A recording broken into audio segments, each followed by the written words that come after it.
Usekudala mana kudala mana nenzama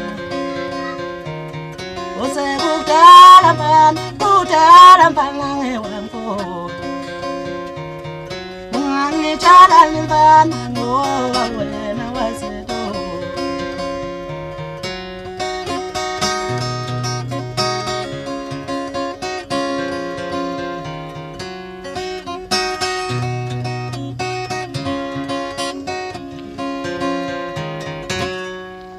Wamafiso labantu babayazwa into zabantu Amageza ke lawa ayeza amaduzane nje sure